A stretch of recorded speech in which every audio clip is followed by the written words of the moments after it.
What's going on, guys? Dig here, ready to teach you how to do the Liberty Falls Easter egg, and yes, you can do it solo. Now, the goblins that you're going to want to bring are going to be Killjoy, Phoenix up, Arsenal Accelerant, Stock Options, and Shields up. I highly recommend putting a suppressor on your loadout in case you get a higher chance of salvage spawning in and drop spawning in. For the very first step of the Easter egg, you're going to head to the back of the map and go into the church, and you're going to activate this generator. For the next step of the Easter egg, you're going to head to the graveyard, and you're going to wait for the groundskeeper to spawn in. You're going to take him out and pick up his keys. Now, this is just time-based, so you're just going to have to sit here until he spawns in. And keep an eye out, because he can spawn in the lower level of the graveyard as well, too.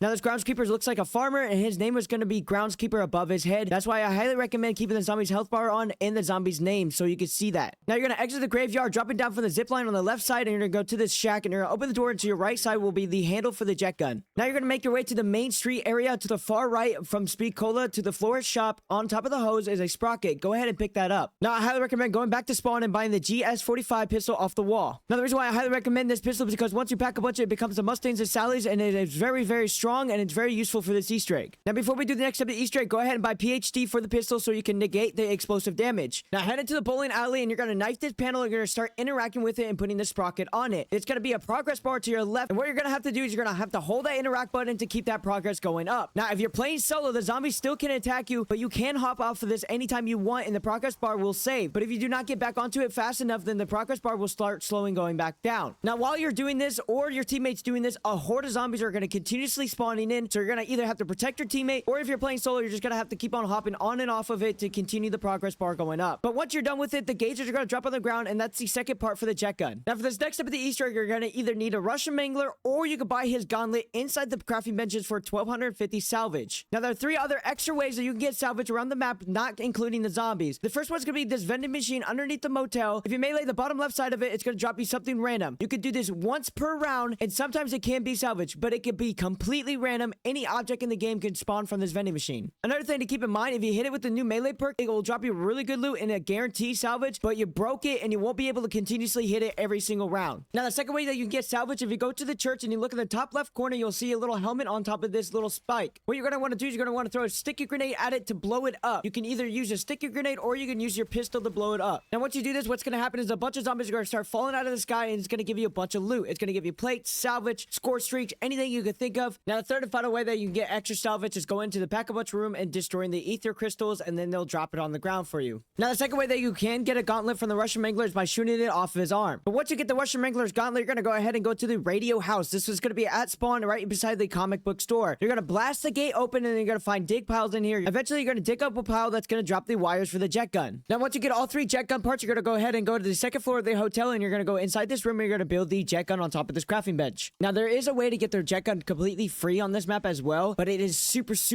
rare. I cannot stress this enough. I spent 12 hours trying to replicate this, and all I could get was a ray gun, so it is super rare. You could try to get it, but like I said, super rare. Now in order to do this Easter egg, you're gonna have to find this black car with a yellow stripe on it, and it has to have a Mr. Peaks in the back seat. There are three different locations, and I'll show you where they are right now. The first location is gonna be located in the back side of the comic book store over here to the left. The second location is gonna be located outside of the graveyard to the left, right beside the shack that you get the handle from the jet gun right here. And the third and final location is gonna be located up the road outside of the church right here. Now once you find your car that has the Mr. Peaks in the back seat, all you're gonna do is shoot it with the Mangler's gauntlet, and then it's gonna drop a weapon on the back side of the car. You can only do this once per game, and if somebody already blew it up with a grenade or something earlier, you can still do the Easter egg. All you have to do is shoot it with the Russian Mangler's gauntlet. That's all you have to do. Now once you get the jet gun built, we're gonna have to go collect three different parts around the map to build the LTG device. The first part's gonna be located near Speed Cola. You're gonna climb up top of these roof, and you're gonna jump on top of this white truck, and you're gonna look inside this window. You're gonna suck the part towards you and pick it up. The second part's gonna be located in the comic book store up inside the ceiling. The third and final part's gonna be located inside the pack-a-punch room as soon as you enter to the top right here. Now once you get all the parts, go ahead and head on top of the roof of the bank and go ahead and build it on top of this crafting bench to the left. Now once you get the LTG device, you're gonna go ahead and head to the right side of the church to the ether storm. You're gonna place the device on the ground, and you're gonna defend it. If you're not able to defend it and it did get destroyed, all you have to do is end the round, and then you can start it back up the next round. Now once you're done defending it, what's gonna happen is an HTV is gonna spawn outside of the portal, and what you're gonna do is you're gonna go back into the church to the generator and pick up the canister that's inside of the generator. Once you pick up the canisters, you can't sprint or anything, so you can use jump if you want to move faster. Now what you're gonna do with that canister, you're gonna drop down from the zip line, and you're gonna place it on top of the little sprocket on the ground for the trap. Once you place the canister down, you're gonna get the HVT's health down to about 25%. This is why having the health bars on are very important. Another way to tell when he's low enough is if he's glowing purple. But once he's glowing purple and he's low enough, you're gonna take him up to the canister, and you're gonna have somebody or yourself activate the trap and make sure he stays inside of it, and make sure he gets taken out by the trap. Once it gets taken out by the trap, his soul's gonna enter the canister, and what you're gonna do is you're gonna take that canister back to the church, and you're gonna be timed while you're doing this. So so quickly run back to the church. Once you get inside the church, what you're going to do is you're going to place the canister inside the generator. Once you place the canister, what's going to happen is the drawer to the left side is going to open up and you're going to pick up a satellite phone. Once you pick up the satellite phone, you're going to head to these 3 different projectors around the map. Once you get up to the projector, what you're going to do is you're going to hold down your equipment button and pull out the satellite phone. Now, what you're going to do is you're going to look at the color of your screen on your satellite phone. If it's ever red or green, you're going to do the opposite of that color. Now, if your satellite phone is yellow, you're always going to put it on yellow. Now, once you figure out what color you're going to change the light bulb on the projector, you're going to interact with it and then change it to that color. The 3 projector locations are as follows. One's going to be on top of the bank. You're going to buy the door to the right side and you're going to drop down onto this small roof. The second location is going to be located near the shack where you pick up the handle for the jet gun over here in the patch of grass. The third location is going to be located near PhD in the patch of grass over here to the right side. Once all the projectors are set to the right color, a beam is going to be set to spawn and you can go ahead and go to this little device and pick up the canister from it. Now, once again, you're going to rinse, repeat, and place the canister down on the top of the sprocket for the trap. Now, once you do that, go ahead and head back to the graveyard and go pick up the device that we placed down earlier for the first ether storm. Now, head back to spawn and then place it down at this storm. It's the same thing as the first storm. Go ahead and defend it, and once you're done defending it, HVT is going to spawn in. Go ahead and take that HVT to the trap that you placed the canister at. Get him down about quarter HP. Make sure he's glowing purple. Activate the trap while he's near the canister. Let the trap kill him off, and then pick up the canister when his soul goes inside of it, and then place it inside the church. Once you place it inside the generator, do not interact with the generator again because it's going to put you into the boss fight. Now, the perks I highly recommend is going to be Juggernaut, Quick Revive, PhD, and Spicola. The loadout that I highly recommend is bringing the GS-45 pistol for the Mustangs and Sadly, and then the jet gun. Make sure your loadout is at least purple rarity. I highly recommend grabbing a few extra plates from the crafting table. Grab a mutagen and a self-res if you can. Another heads up, you cannot use any score streaks that require to be in the air for this boss fight as well, so do not bring any of those in. You will not be able to use them in the boss fight. Now, once you're ready for the boss fight, go ahead and interact with the generator, and then everybody has to accept the invite to be teleported into the boss fight. Now, if you're playing solo, you're going to be automatically teleported into the boss fight. One thing to keep in mind, if you're playing with 4 players, it's a pretty hard, intense boss fight, but if you're doing it solo or like 2 players, it's not too bad. It's actually pretty easy. For the first wave, it's just going to be a swarm of zombies. Now, the way that you know when you're done with the first wave, a max armor is going to spawn in near the pack-a-punch. Once you collect that, the second wave will start. Now, the second wave is just a little bit harder. There's just going to be more Russian manglers that are going to spawn in and attack you. But once you finish that wave, a max ammo is going to spawn in, indicating that that round is over. Now, for the last wave of the boss fight, it's pretty hard. If you're playing with 4 players, you're going to be dealing with 2 HVT abominations and a few HVT manglers. But once you finish the last and final wave, you're completely done with the Liberty Falls Easter egg. I hope you guys enjoyed the video and the Easter egg guide. Hopefully, it wasn't too fast for you and you kept up with it. But other than that, I love you guys. I'll see you in the next Easter egg guide. Peace.